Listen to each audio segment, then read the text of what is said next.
Breakups are tough, nobody likes them. But for some, dealing with the heartache is like navigating a minefield of emotions they'd rather just well avoid. That's what we're going to unpack today, the avoidant attachment style and how these folks handle the aftermath of a split. We're talking about people who, when faced with emotional intimacy, tend to run for the hills. And when a relationship ends, they've got their own unique way of dealing with it. We're going to break down the stages of this emotional journey, and trust me, it's a bumpy ride. So if you're an avoidant yourself, or maybe you're trying to understand someone who is, stick around. We're going to give you some insights into what's really going on inside their head and heart, because let's face it, understanding is the first step to healing and growth.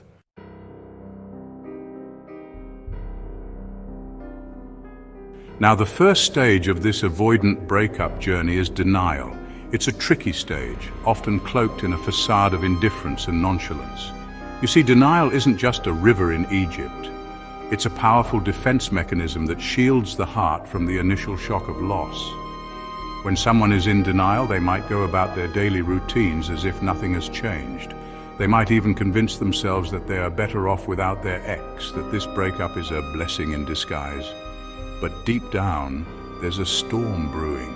A whirlwind of emotions that they're desperately trying to keep at bay. And let me tell you, these folks can be masters of disguise when it comes to their own feelings. They might throw themselves into work, hobbies, or social activities, anything to keep their minds occupied. They laugh, they smile, they engage in conversations, all the while hiding the turmoil within. It's like they're wearing a mask that says, "I'm fine, really," even when they're not. This stage is all about keeping up appearances, about convincing the world and themselves that they're unaffected. They'll slap on a brave face and act like the breakup doesn't faze them one bit. They might even take up new challenges, set new goals, and push themselves harder than ever before.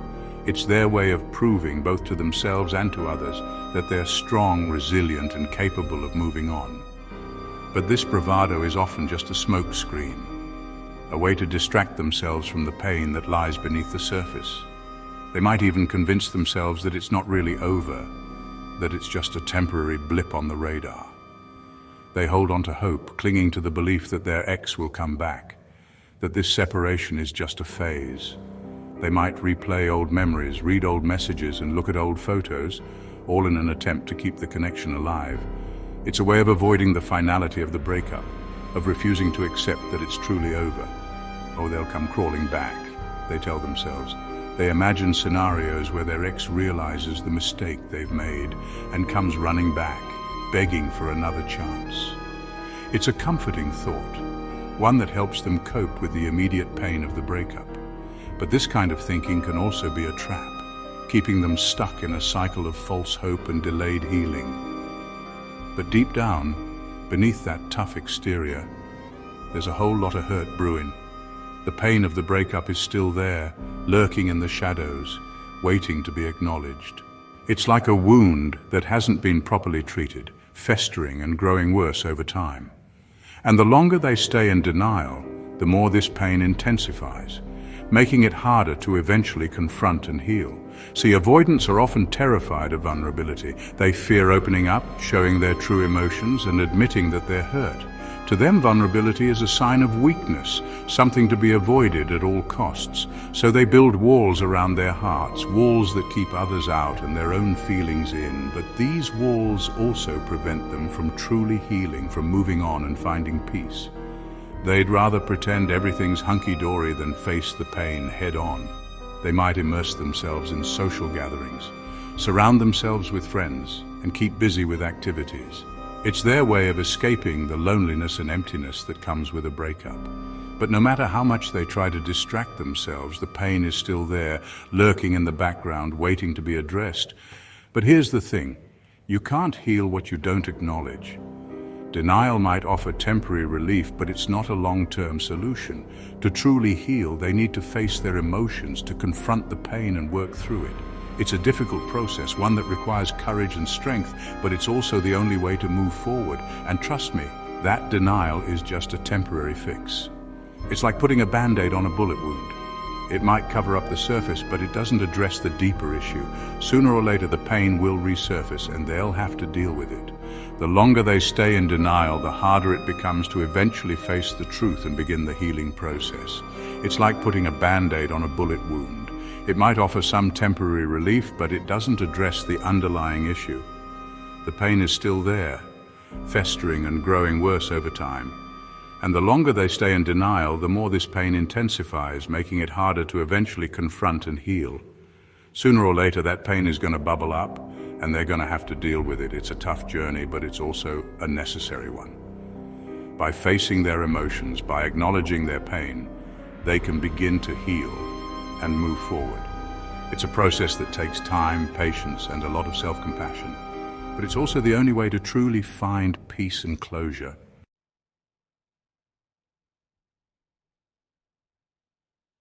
All right, so the denial starts to wear thin, and the avoidant is faced with a whole mess of emotions they don't know what to do with. It's like a tidal wave of feelings that they've been trying to keep at bay, but now it's crashing down on them. They feel overwhelmed, confused, and scared. They don't know how to process these emotions because they've been avoiding them for so long. It's like trying to untangle a knot that's been tightening for years. The more they try to pull it apart, the tighter it gets. So what do? They shut them down. They go emotionally numb. It's a defense mechanism, a way to protect themselves from the pain. They flip a switch, building a wall around their heart to keep any more pain from getting in. It's like they're putting on armor, but this armor doesn't just keep out the bad stuff. It keeps out the good stuff too. They might seem distant, withdrawn, even robotic. Their friends and family might wonder if they have any feelings at all. And you know what? In a way, they don't. At least not at that moment. They've effectively put their emotions on ice, tucked them away in a deep, dark corner where they can't hurt them. But here's the catch. You can't selectively numb emotions. When you shut down the bad, you also shut down the good. It's like turning off a faucet. You can't just stop the cold water, you stop the hot water too. And that means they're missing out on joy, connection, and all the things that make life worth living. They might not feel the pain, but they also don't feel the happiness. They don't feel the love, the excitement, the passion. It's like living in a world of gray where everything is muted and dull. They might go through the motions of life, but they're not really living. They're just existing. This emotional numbness can affect every aspect of their life. It can impact their relationships, their work, their hobbies. They might find it hard to connect with others, to form meaningful relationships. They might struggle to find joy in the things they used to love. They might feel like they're just going through the motions, like they're on autopilot. And the longer they stay in this state, the harder it can be to break out of it. It's like being stuck in a deep freeze, where everything is cold and lifeless. But there is hope. Emotional numbness doesn't have to be a permanent state. It is possible to thaw out, to start feeling again. It takes time, patience, and a lot of self-compassion. It might involve seeking help from a therapist, talking to a trusted friend, or finding healthy ways to process emotions. It might involve facing the pain head-on, allowing yourself to feel it and then letting it go. It might involve learning new ways to cope with stress and anxiety, finding new ways to connect with others, and rediscovering the things that bring you joy. It's a journey, and it's not always easy. There will be setbacks, and there will be times when it feels like you're not making any progress, but every small step forward is a victory. Every moment of feeling, no matter how small, is a sign that you're thawing out. It's a sign that you're starting to live again, to experience the full range of human emotions. And that's a beautiful thing, because life is meant to be felt. It's meant to be lived with all its highs and lows, its joys and sorrows. It's meant to be a rich, vibrant tapestry of experiences and emotions. So if you find yourself feeling emotionally numb, know that you're not alone. Know that it's okay to feel this way, and that it's possible to come out the other side. It's possible to feel again, to connect again, to live again. It might take time, and it might be a difficult journey, but it's worth it. Because feeling is what makes us human. It's what makes life worth living. So take that first step, reach out for help, and start the journey towards thawing out. Start the journey towards feeling again. because you deserve to live a life full of emotions, full of connections, full of joy. Remember, it's okay to feel. It's okay to be vulnerable. It's okay to let your guard down and let others in. It's okay to experience the full range of human emotions, even the painful ones, because it's through feeling that we grow, that we learn, that we connect. It's through feeling that we truly live. So don't be afraid to feel. Don't be afraid to thaw out. Because on the other side of that numbness is a world full of color, full of life, full of emotions, and that's a world worth living in. So take a deep breath and take that first step towards thawing out. Reach out for help, talk to someone you trust, and start the journey towards feeling again. Because you deserve to live a life full of emotions, full of connections, full of joy. And remember, it's okay to feel. It's okay to be vulnerable. It's okay to let your guard down and let others in. Because feeling is what makes us human.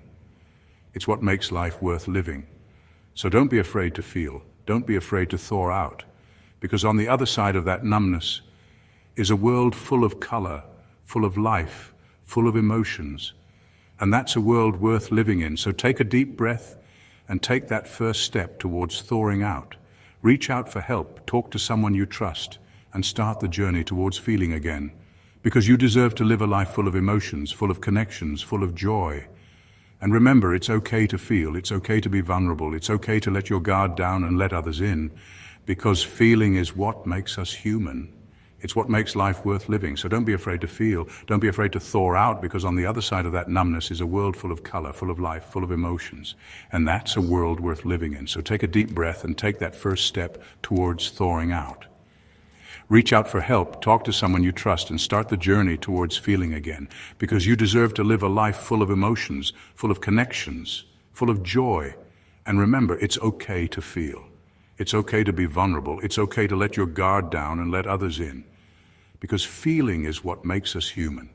It's what makes life worth living. So don't be afraid to feel. Don't be afraid to thaw out, because on the other side of that numbness is a world full of color, full of life, full of emotions. And that's a world worth living in.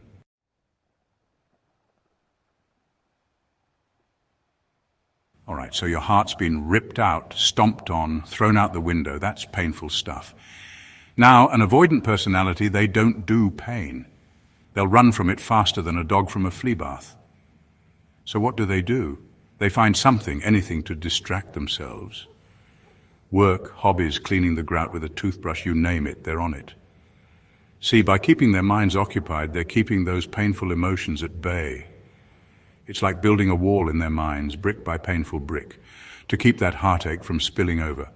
And believe me, they'll work themselves to the bone to keep building that wall higher and higher. But here's the thing, folks. You can't outrun your problems forever. Sooner or later, that wall's going to crumble, and all those feelings they've been pushing down, they're going to come crashing down on them like a tidal wave.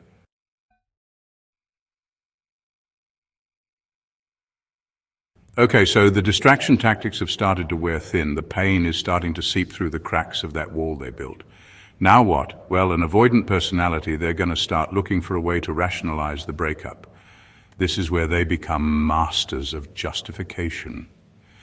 Suddenly the relationship wasn't so great after all. They'll find faults, they'll pick apart memories, they'll convince themselves that they're better off without their ex. It's a defense mechanism, plain and simple. They're trying to protect their ego, shield themselves from the blow of rejection. They'll tell themselves it was their idea all along, that they were the ones who wanted out, and you know what? They might even start to believe it themselves. But deep down, beneath all that rationalization, there's still a flicker of pain, a sense of loss that they just can't seem to shake.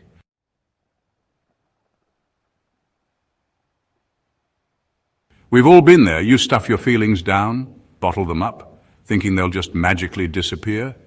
You tell yourself that if you just ignore them, they'll go away. But emotions don't work like that. They have a way of creeping back up when you least expect it. You might think you're fine, that you've got everything under control, but deep down those feelings are simmering, waiting for the right moment to explode. But here's the deal, folks. Emotions are like a volcano. They build up pressure over time. You might not see it on the surface, but underneath, there's a lot going on. The more you try to suppress them, the more intense they become. And just like a volcano, when they finally erupt, it can be explosive and destructive. You can try to keep a lid on them, but sooner or later they're going to erupt. It's like shaking a soda can. The more you shake it, the more pressure builds up inside. When you finally open it, the soda bursts out, uncontrollable and messy. That's what happens with our emotions. We can only hold them in for so long before they demand to be released. And that's where we find our avoidant friends in this stage of the breakup angry. They've been holding in their pain, their sadness, their disappointment. They've been trying to convince themselves that they're okay, that they don't need to feel anything. But now all those suppressed emotions are coming to the surface, and they're coming out as anger. Remember all that pain they've been suppressing? It's been building up inside them like a pressure cooker. And now it's finally reached its breaking point. They can't hold it in any longer. The pain has found its way to the surface, and it's disguised as anger. It's easier to be angry than to feel the full weight of their sadness and grief. Well, it's found its way to the surface, and it's disguised as anger. Anger is a powerful emotion. It can make us feel strong, in control, even when everything else feels like it's falling apart. It's a way of protecting ourselves from the more vulnerable emotions that lie beneath. But it's also a double-edged sword. It can push people away, damage relationships, and leave us feeling even more isolated and alone. This anger can manifest in different ways. Some people might lash out at those around them. They might become irritable, short-tempered, quick to blame others for their problems. They might pick fights, say hurtful things, or act out in ways that they later regret. It's their way of trying to release the pressure, to find some kind of relief from the storm of emotions inside them. Some might lash out at their ex, blaming them for everything that went wrong. They might replay old arguments in their head, thinking of all the things they wish they had said. They might send angry texts, make accusatory phone calls, or even confront their ex in person. It's their way of trying to make sense of their pain, to find someone to hold responsible for their suffering. Others might internalize that anger, directing it inwards and beating themselves up over past mistakes. They might replay their own actions, thinking of all the things they wish they had done differently. They might blame themselves for the breakup, for not being good enough, for not trying harder. This self-directed anger can be just as destructive, leading to feelings of worthlessness and despair. But here's the kicker. Anger is often a mask for other, more vulnerable emotions. It's a way of protecting ourselves from the deeper pain that lies beneath. It's easier to be angry than to feel the full weight of our sadness, our grief, our disappointment. Anger can give us a sense of power, of control, even when everything else feels like it's falling apart. It's a way of protecting themselves from feeling the true depth of their pain, the sadness and grief that lie beneath the surface. But in order to truly heal, we need to allow ourselves to feel those deeper emotions. We need to acknowledge our pain, our sadness, our grief. Only then can we begin to move forward to find peace and healing. Anger might be a part of the process, but it's not the end of the journey. It's just one step on the path to healing.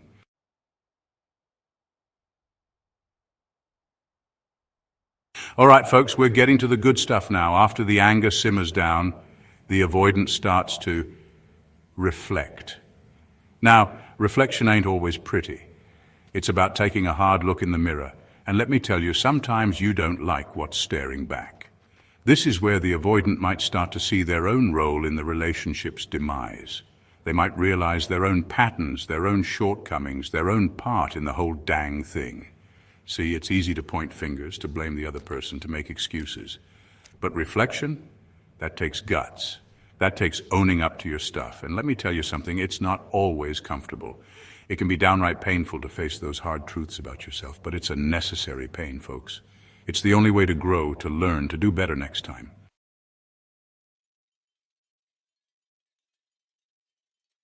Acceptance. It's a powerful word, folks, and an even more powerful feeling. This is where the avoidant finally starts to let go of the relationship.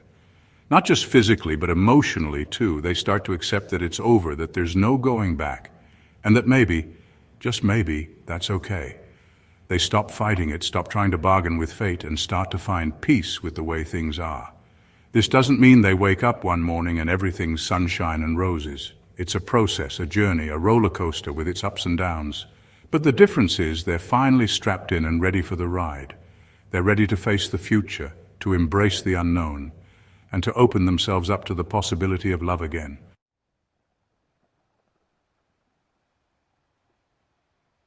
So there you have it, folks. The avoidance journey through a breakup. We've covered a lot of ground, from denial and numbness to reflection and acceptance. Remember, everyone handles heartbreak differently. There's no right or wrong way to grieve. If you're going through something similar, know that you're not alone. Reach out to someone you trust, a friend, family member, therapist, heck, even leave a comment below. Sharing your story can be incredibly healing. And if you found this video helpful, do me a favor and hit that like button and subscribe to the channel for more relationship advice. Remember, folks, life's tough, but so are you. Until next time, take care of yourselves.